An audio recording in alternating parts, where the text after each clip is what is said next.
テスラの Q1 決算が出ました。今回の決算、数字だけを見ると予想超えで良かったで終わりそうなんですけれども、実は本当に大事だったのはそこだけではありません。おはようございます。ケンです。今回の決算を一言で言うと、足元の数字はしっかりしていた。そしてそれ以上に FSD、ロボタクシー、オプティマスが構想から実行段階へ入ってきた。これが一番大きなポイントだったと思います。今日はこの Q1 の決算とカンファレンスコールの内容を整理しながら、今のテスラをどう見るべきなのか、ここをまとめていきたいと思います。まず、決算の数字です。売上高は約223.9億ドル、ノンギャップ EPS は 0.41 ドル、どちらも市場予想を上回りました。さらに、粗利率は 21.1% まで改善、フリーキャッシュフローも 14.4 億ドルと黒字、現金も447億ドル超まで積み上がってきています。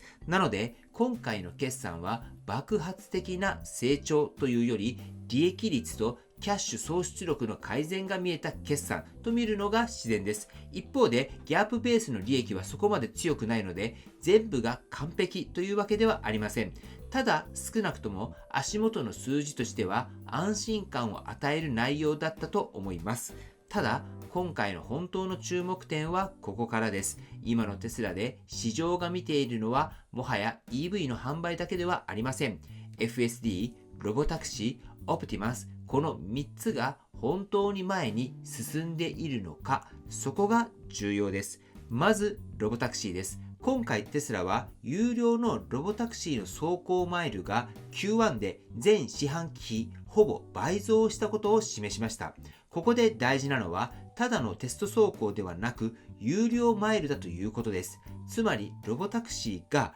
実際にお金を生むサービスとしてまだ小規模でも動き始めている。これはかなり意味があります。さらにオースティンだけではなく、4月にはダラスとヒューストンでも無監視でのロボタクシーを開始、加えて他の主要都市への展開に向けてテストや許認可の準備も進めていると説明しました。ここから見えてくるのは、ロボタクシーが単なる話題作りではなく、商用化の初期フェーズに入り始めたということになります。もちろん、まだ全国展開の完成形ではありません。規制や安全性のハードルもあります。でも、少なくとも今回の決算では、テスラが本気で広げる方向に動いていることが見えました。そしてこのロボタクシーとセットで重要なのがサイバーキャブです。イーロン・マスクさんはサイバーキャブの生産を開始したとは述べました。これはかなり大きいです。サイバーキャブが発表会のコンセプトではなく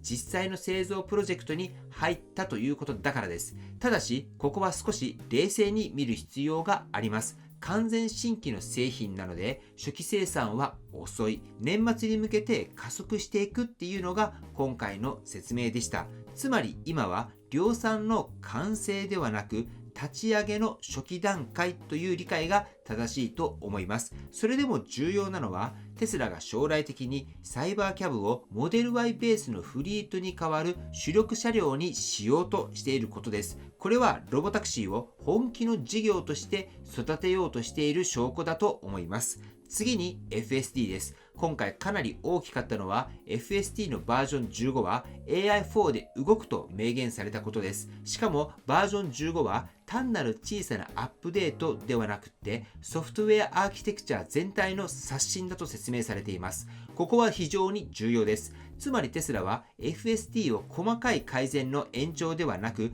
V15 を次の大きな転換点として見ているわけです。さらに合法的な地域では無監視での FSD を世界展開したいという考えも示しました。顧客車両車への無監視での FSD についても Q4 頃の可能性に言及しています。もちろんこの時期っていうのはかなり前向きな目標なのでそのまま確定的に受け取るべきではありません。ただ今回の発言で明確になったのはテスラが本当に無人運転を次の成長軸として推し進めているということになります。さらに Q1 の FSD の成長の多くはサブスク由来とも説明されました。これは FSD が技術の話だけではなく収益モデルとしても効き始めているということを意味しています。ただし FST の話で避けて通れないのがハードウェア3の問題です。今回テスラはハードウェア3では無監視での FST は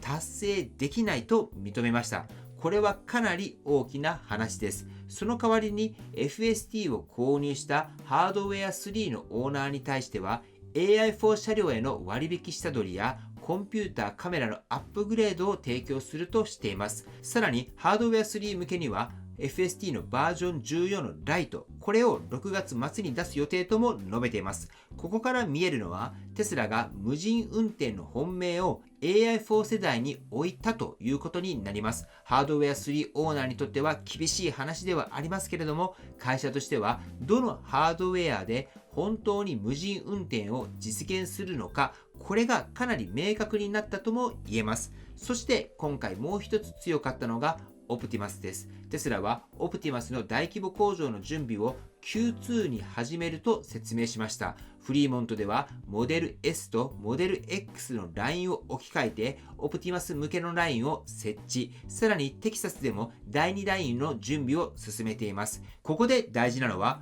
オプティマスの話がもうロボットのデモ映像の話ではなく工場、ライン、生産開始の時期の話になっているということになります。イーロン・マスクさんはフリーモントでの生産開始を今年後半、そしてテキサスでは来年の夏頃を想定していると話しました。もちろん年の生産台数100万台とか1000万台っていう数字はかなり野心的ですし、すぐにその規模になるわけではありません。でも今回の本質は数字そのものよりテスラがオプティマスを本当に量産対象として取り扱い始めたことにあると思います。さらに今回の決算では AI インフラの強化も確認されました。コアテックス2がすでに稼働し、学習ワークロードを回し始めている。道場3の開発も継続。加えてギガテキサスでは研究用チップ工場の建設も進める計画です。ここは少し地味に見えるかもしれませんが、かなり重要です。なぜならテスラは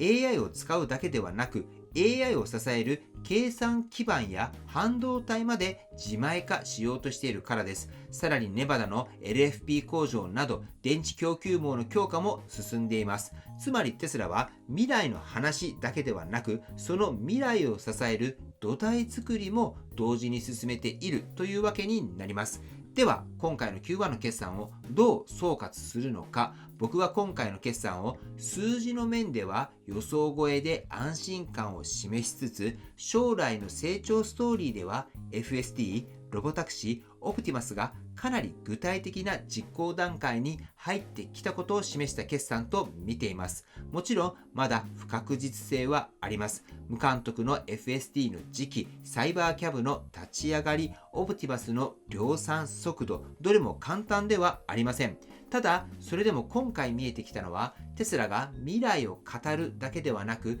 実際に工場を作り、ラインを切り替え、サービスを走らせ、AI 基盤を増強しているということです。ここが今回の決算で一番大きかったポイントではないでしょうか。皆さんは今回の決算どう見ましたか？数字の強さを評価した方もいると思いますし、FST やオプティマスの進展に注目した方もいると思います。ぜひコメントで今回一番重要だったと思ったポイントを教えていただければと思います。はい、ということで最後にテスラの株価チェックしておきましょう。本日は下落で現在374ドルとなっております。決算終了後のアフターでは株価は結果的にあまり動いていませんでした。今日は市場全体が下げているので、その影響の方が強いんじゃないかなって思います。はい、ということで本日の内容は以上です。今回の動画が参考になったと思われたら高評価をよろしくお願いします。僕の YouTube は毎日発信しています。僕の YouTube をご覧になってもらえば、テスラの情報はほとんど網羅すると思いますので、チャンネル登録がまだな方はチャンネル登録の方をよろしくお願いいたします。では今日もご視聴していただきありがとうございます。テスラのある生活を楽しんでいきましょう。ではまた。追伸です。もし最近電気代が高くなってきたなとか、災害の時の停電が心配だなって思っている方がいたら、ぜひ N 型の太陽光パネルを検討されてみてください。この N 型の太陽光パネルは従来のパネルよりも発電効率が高く、同じ面積でもより多くの電力を発電することができます。だから少ないスペースでもしっかりと発電ができて、結果的に電気代の節約につながります。さらに N 型は一般的なパネルと比べて劣化が少ないのが特徴です。だから長期間にわたって安定した発電量をキープできます。結果として将来的な電気代の節約効果も長続きします。しかもこの N 型パネルは曇りの日や朝夕でも発電効率が落ちにくい設計になっています。天気が悪くても安心してエネルギーを確保できるんです。これっていうのは EV の充電にも最適ですよね。僕自身も導入し非常に満足しています。これにプラスしてパワーウォールといった蓄電池があるとなおいいんじゃないかなって思います。ということで、もし家の電気代をもっと安くしたいとか、災害時の停電対策を考えという方で、太陽光の導入を考えている方、蓄電池、特にパワーウォールを導入しようかなと考えていらっしゃる方がいらっしゃったら、僕の方があなたのお住まいの地域の代理店さんっていうのを紹介したいと思います。ご希望の方は、まず概要欄にお問い合わせフォームを置いていますので、そちらの方からお問い合わせの方よろしくお願いいたします。もしくは僕の LINE の方から問い合わせてもらっても大丈夫です。はい、ということで本日も最後までご視聴していただきありがとうございます。素敵な一日をお過ごしください。ではまた。